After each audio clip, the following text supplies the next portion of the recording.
नमस्कार दोस्तों, स्वागत है मेरे यूट्यूब चैनल पर। आज हम कक्षा 7 का गणित का पेपर हल करते हैं। तो आइए एक-एक करके सभी प्रश्न हल करते हैं। सबसे पहला प्रश्न है -11/8 + 5/8 का मान होगा। तो इसका आंसर हो जाएगा, इसका लघुत्तम लेकर के अगर हम योग करेंगे तो इसका मान हो जाएगा -6/8। अगला नेक्स्ट प्रश्न है दूसरा, समीकरण -p/5 = 5 में p का मान होगा। तो यहाँ पे अगर इसको समीकरण को हल करेंगे तो p का मान हो जाएगा -25। अगला प्रश्न है, यहाँ संगत कोण नहीं है, शीर्षाभिमुख कोण है। शीर्षाभिमुख कोण यदि 110 डिग्री का है तो दूसरा कोण होता है, क्योंकि शीर्षाभिमुख वो भी 110 डिग्री का होगा, क्योंकि शीर्षाभिमुख कोण आपस में बराबर होते हैं। अगला चौथा प्रश्न है, भिन्न संख्या 13/15 का हर होगा, क्योंकि सबसे ऊपर होता है उसको अंश कहते हैं और नीचे वाली संख्या को हर कहते हैं। तो यहाँ हमें पूछा है कि भिन्न 13/15 का हर होगा, तो हर हमेशा नीचे वाली संख्या होती है, तो यहाँ हर हो जाएगा 15। सही हो जाएगा। अगला पाँचवा प्रश्न है, 47 डिग्री का पूरक कोण होगा। तो पूरक कोण कहते हैं दो कोणों का योग अगर 190 डिग्री हो तो उसको पूरक कोण कहते हैं। तो यहाँ पर दो कोणों का योग 90 डिग्री के लिए एक कोण अगर 47 का है तो दूसरा हो जाएगा 43 डिग्री का, तो यहाँ 43 हो जाएगा। अगला छठा प्रश्न है, किसी त्रिभुज में अधिकतम कितने समकोण हो सकते हैं। तो इसमें एक। अगला सातवां प्रश्न है, निम्नलिखित समीकरण को हल कीजिए। तो सातवें का हल यहाँ दिया हुआ है, यहाँ -4 = 5 ब्रैकेट p -2 हो जाएगा। यहाँ -4 = 5 को p से गुणा करेंगे तो 5p, फिर माइनस है तो माइनस, और 5 को 2 से गुणा करेंगे तो 10 हो जाएगा। और इसका अगर हम पक्षांतरण करेंगे तो -4 + 10 = 5p, और उसके बाद में 10 में से 4 घटा लेंगे, प्लस के 6 बच गए और बराबर 5p, यानी कि p = 6/5 इसका आंसर हो जाएगा। नेक्स्ट आठवां प्रश्न है, प्रत्येक आकृति में x का मान ज्ञात कीजिए, यानी कि जो x है वो कितने डिग्री का है वो हमें ज्ञात करना है, x का मान। तो यहाँ दोनों के हल यहाँ दिए हुए हैं। आठवें का पहली आकृति में c है, यहाँ c हो जाएगा 110 डिग्री का है, यानी कि ABCB में AC = BC, यानी कि AC और BC है वो दोनों रेखाएं बराबर है। तो यहाँ कोण A = कोण B, ये समीकरण 1 बन गई, यानी कि कोण C = 180 - 110, यानी कि 70। तो कोण C का मान आ जाएगा 70 डिग्री। आगे कोण A = x = कोण B। तो यहाँ कोण A प्लस कोण B प्लस कोण C = 180 डिग्री होते हैं। इनके त्रिभुजों के तीनों कोणों का योग 180 होता है। तो x प्लस यानी कि कोण A है वो x + 70, यानी कि 2x = 110। तो x बराबर हो जाएगा 110/2, यानी कि कोण x का मान आ जाएगा 55 डिग्री। दूसरी आकृति है, यहाँ कोण B हमें ज्ञात करना है, और AB और AB बराबर है AC के, यानी कि दोनों भुजाएं बराबर है, अतः कोण B बराबर होगा कोण C के, यानी कि C के बराबर होगा हमेशा कोण B के। तो अगर C 50 डिग्री का है तो कोण B भी 50 डिग्री का हो जाएगा, तो x का मान आ जाएगा 50 डिग्री। अगला 9वां प्रश्न है, निम्नलिखित कोणों में से प्रत्येक का समपूर्ण ज्ञात कीजिए। तो यहाँ हम सीधे ही कर देते हैं। समपूरक कोण कहते हैं जब दो कोणों का योग अगर 180 डिग्री हो तो उसको समपूरक कोण कहते हैं। तो यहाँ पहली आकृति है, पहली में 105 डिग्री का है कोण, तो इसका समपूरक कोण हो जाएगा, यहाँ से अगर हम 180 डिग्री बनाएंगे तो ये कोण हो जाएगा 180 में से 105 घटा लेंगे तो यहाँ हो जाएगा 75, यानी कि 75 डिग्री का, यानी कि समपूरक कोण इसका 75 डिग्री का हो जाएगा।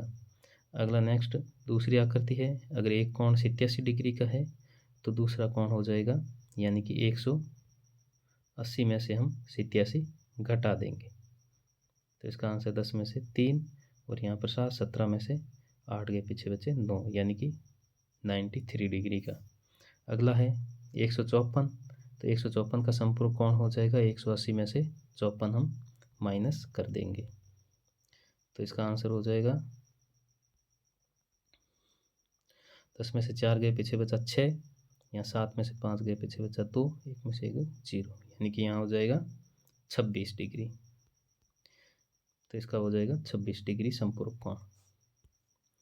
अगला है 10वां, एक क्रिकेट मैच में खिलाड़ियों द्वारा बनाए गए रन इस प्रकार से हैं, यानी कि 6, 15, 20, 50, 100, 80, 10, 15, 8, 10 और 15। तो इन आंकड़ों का माध्य, बहुलक और माध्यक ज्ञात कीजिए। तो इसका आंसर हो जाएगा, तो इनका माध्य हो जाएगा, यानी कि माध्य हो जाएगा, हम इस सभी को जोड़ लेंगे, जोड़ करके उसमें जितनी संख्या है उसका भाग दे देंगे। तो यहाँ हम सबको जोड़ेंगे तो 429 आ गया, और टोटल संख्या 11 है, तो इसके बट्टे में 11 लिख दिया, 429 में 11 का भाग दें तो 39 का आंसर हो जाएगा। तो माध्य हो जाएगा 39। नेक्स्ट है बहुलक। तो सर्वाधिक बार 15 आया है। बहुलक का मतलब होता है जिसको जो संख्या बार ज़्यादा बार आती है तो उसको बहुलक कहा जाता है। तो 15 है, वो ज़्यादा बार आए तो इसका बहुलक हो जाएगा 15। अगला माध्यक है। तो माध्यक आंकड़ों को आरोही क्रम में लिखते हैं, यानी कि बढ़ते क्रम में। तो यहाँ 6, 8, 10, 10, 15, 15 ऐसे बढ़ते क्रम में सब संख्याओं को लिख लेंगे, और फिर उसके बाद में इसका माध्यक यानी कि जो बीच वाली संख्या होगी, तो टोटल संख्या कितनी है, 1, 2, 3, 4, 5, 6, 7, 8, 9, 10, 11। तो 5 इस साइड से छोड़ देंगे, 5 इस साइड से, तो बीच वाली संख्या होगी वो होगी 15। तो इसका माध्यक हो जाएगा 15। अगला प्रश्न है 11वां, उचित गुणों का प्रयोग करते हुए गुणनफल ज्ञात कीजिए। जो ABC है इसका गुणनफल ज्ञात करना है। तो 11वें का प्रश्न का उत्तर हो जाएगा यहाँ 26 इंटू माइनस के 48 प्लस माइनस के 48 इंटू माइनस के 36। तो यहाँ हो जाएगा माइनस के 48 यहाँ कॉमन ले लेंगे, तो पीछे बचे 26 प्लस, यहाँ प्लस है तो प्लस, यहाँ 48 है वो कॉमन आ गए, बाहर आ गए, गुणा माइनस के 36।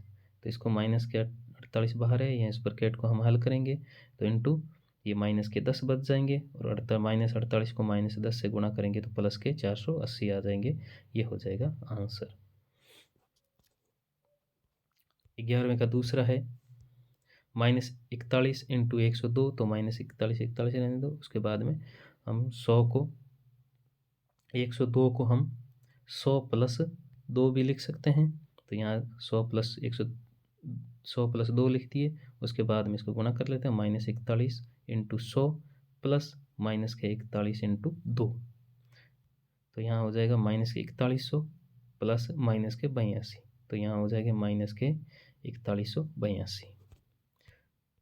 नेक्स्ट तीसरा प्रश्न है -57 इंटू -19 प्लस 57। तो यहाँ पर 57 कॉमन आ गए, फिर यहाँ बच गए -1 इंटू -19 प्लस 1, और इसको हल करेंगे तो 57 इंटू 19 प्लस 1 यानी कि 57 इंटू 20। तो इसका आंसर हो जाएगा 1140। नेक्स्ट क्वेश्चन है 12वां, लिपिका एक पुस्तक को प्रतिदिन 1/3/4 घंटे पढ़ती है, तो वह संपूर्ण पुस्तक को 6 दिनों में पढ़ती है। तो उस पुस्तक को पढ़ने में उसने कुल कितने घंटे लगाए? तो इसका आंसर हो जाएगा, तो एक दिन में वो पढ़ती है 1/3/4 घंटे, कुल 6 दिन पढ़े, तो कुल समय हो गया 1/1/3 × 4। तो यहाँ पर 7/4 × 6, तो यहाँ 42/4 यानी कि 10.5 घंटे। अगला क्वेश्चन हो जाएगा 13वां, एक गाड़ी 2.4 लीटर में 43.2 किलोमीटर दूरी तय करती है, तो ये गाड़ी 1 लीटर पेट्रोल में कितनी दूरी तय करेगी? तो 13वें का आंसर हो जाएगा 2.4 लीटर पेट्रोल में अगर कार चलती है 43.2 किलोमीटर, तो 1 लीटर पेट्रोल में वो चलेगी 43.2/2.4। अगर 43.2 को 2.4 से अगर हम भाग देंगे तो आ जाएगा 18, तो 18 किलोमीटर प्रति लीटर। अगला 15वां प्रश्न है, ज्ञात कीजिए, इसके हल ज्ञात करने हैं। तो इसका आंसर हो जाएगा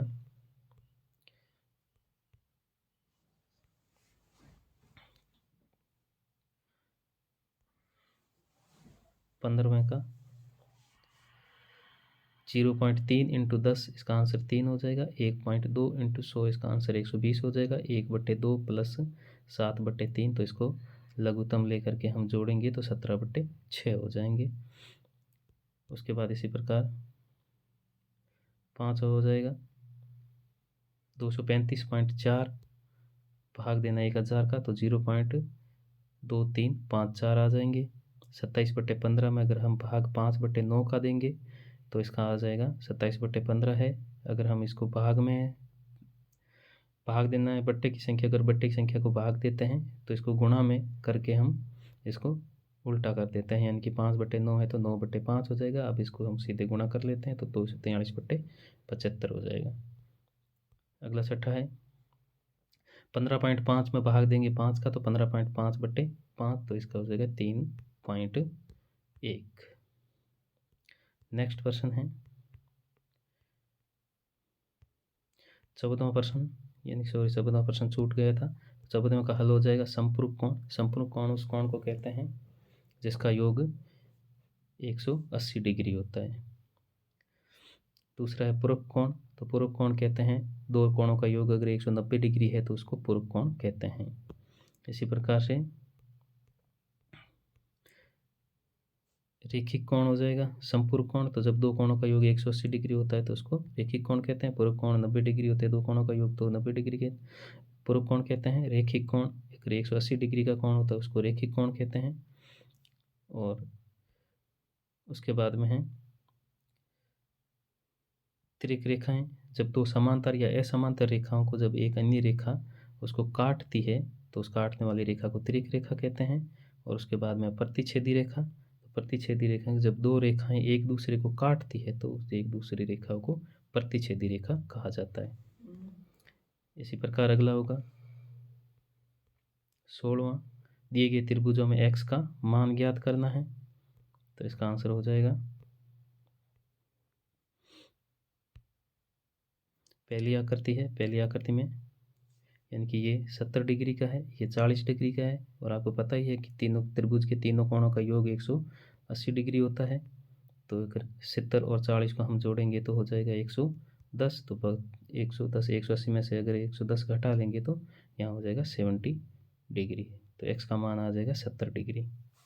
इसी प्रकार दूसरी आकृति है, दो कोणों का योग हो जाएगा 30 + 38 68 और तीनों कोणों का योग 180 होता है। तो 180 में से 68 घटा लेंगे तो x का मान आ जाएगा 112 डिग्री।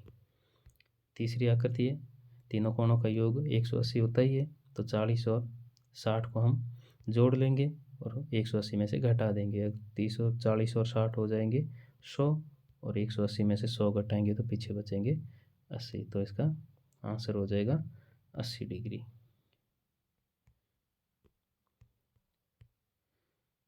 तो ये था कक्षा 8 का अर्धवार्षिक का मॉडल पेपर, कक्षा 7 का गणित विषय का। अगर मेरा वीडियो अच्छा लगा है तो इसको लाइक और सब्सक्राइब ज़रूर करें। धन्यवाद।